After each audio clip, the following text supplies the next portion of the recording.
Hello, ladies and gentlemen. Good morning, good afternoon, good evening, and welcome. This is Ghost Story 38, and today I'm bringing you another DC Multiverse McFarlane Toys review. Today I will be looking at the Superman Red Sun figure. I got this in the mail. It arrived last night, but I couldn't pick it up until this morning. It came with a lot of other figures. I posted a picture about it on the Facebook group, but I had the Batman Beyond, the Batwoman Beyond figure from the Future's End Batman Build-A-Figure wave, Shriek from the same wave. The seller that I had at the time didn't have the Batman Beyond figure or the Blight figure, so I got just those two out of that set. But I found those two others on eBay for a decent price. I might look at buying them for later on. I also got the Arkham Asylum 2-pack from Batman and Joker, and this one. But I might give those figures reviews at some point, maybe, if I decide to open them. I don't know yet. I'll have to think about it. But anyway, if you like these figures reviews, and let me know what figures you want to see me cover, just comment below. And as always, stay tuned, and we'll get right to it. We have a big window of seeing the figure here. His only accessories, of course, are his two fists. There's also this figure stand and the card in the back. Name here, Superman Red Sun. I have a significant attachment to the Red Sun Superman and the book, because this is one of the first graphic novels and one of the first Elseworlds I ever read growing up as a kid. And it was also my favorite, one of my top favorites, that and Batman Gotham by Gaslight. On the bottom is your usual product label information and barcode. And of course you have a nice picture back here done by Alex Ross. This is the cover to one of the trade paperbacks of Superman Red Sun, as well as I want to say, no, it is one of the trades because issue 1 itself was different. And of course you have the figures here on the bottom about the others. And though that all being said here on the box, we will get back to you in a minute, and I'll get this figure opened and we will continue from there. So hang on a sec. And here we have Superman out of the packaging. What I find nice about this stand is, because unlike when I talked about the Batman movie figure stand, this one has an arm attachment for the back, in addition to the usual foot little peg piece on the bottom for your feet. This has an arm attachment where you can have him basically have him pretend like he's flying, or like floating, I guess. But yeah, I tried to keep him as relatively in the pose here that he was in the packaging. I mean, I bent his arms out a little bit more straighter, but other than that, yeah. He is a little stiff from being out of the packaging.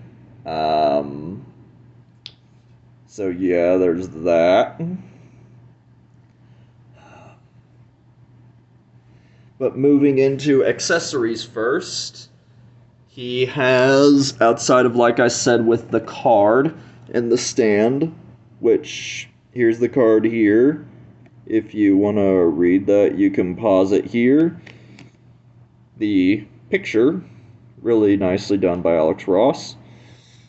And he also has two interchangeable fists. One fisted hand and one open hand. So yeah. Yeah, there's that. And of course I gotta talk about with the stand. And then the figure himself. So give me just a sec. Okay, so articulation is kind of the same as it was for the other figures, except here the cape does not move. It is glued to the top of his back. It's stationary, but his head can move that high and look down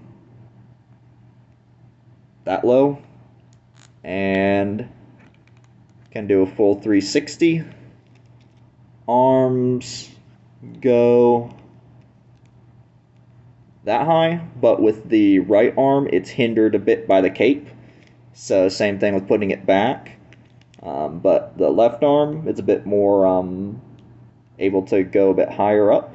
So, he can do his up, up, and away pose. So there's that.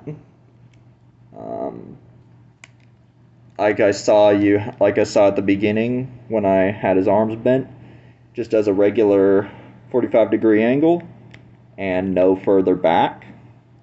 They're basically straight after that. There is a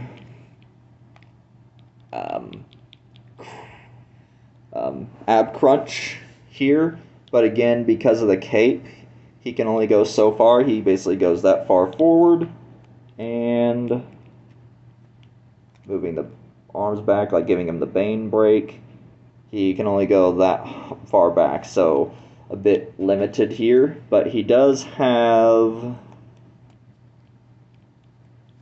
Nope, doesn't even have a waist swivel. Okay, I guess he does, because they haven't moved a little bit that way. However, you can rotate his torso as well. So there's that. A leg goes that high that way. Oh boy. Nope. Okay, we're good. You can give him the splits.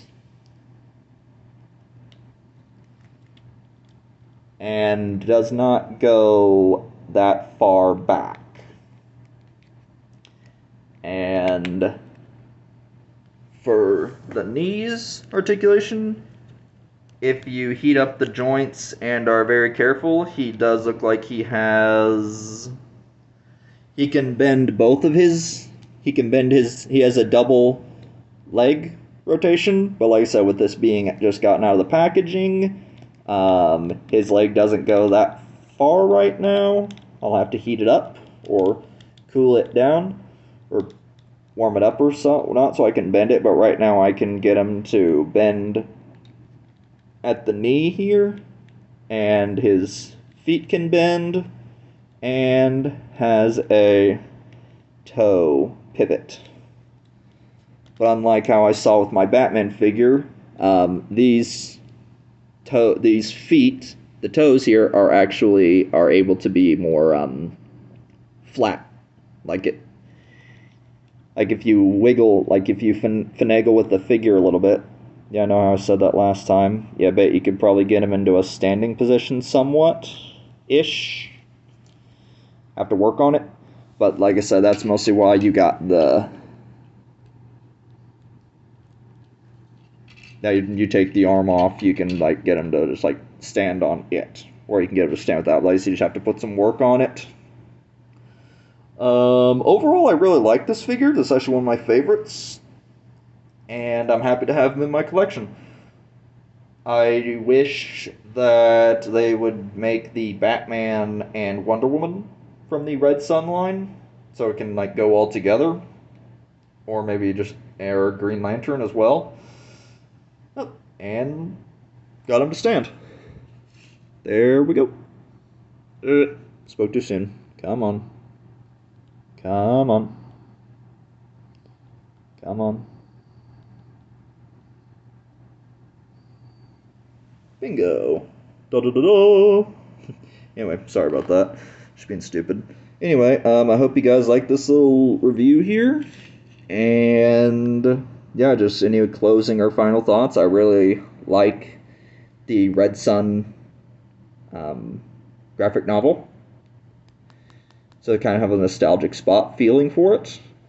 I really like the figure. I like his look and design. This is more based off of how he first appeared in the Superman Red Sun book, especially when he went to go save Lois and he held the Daily Planet globe and was just floating above her. This was more for the costume that was inspired by. I think it also looks like it could be a little bit based off of the Alex Ross drawing on it.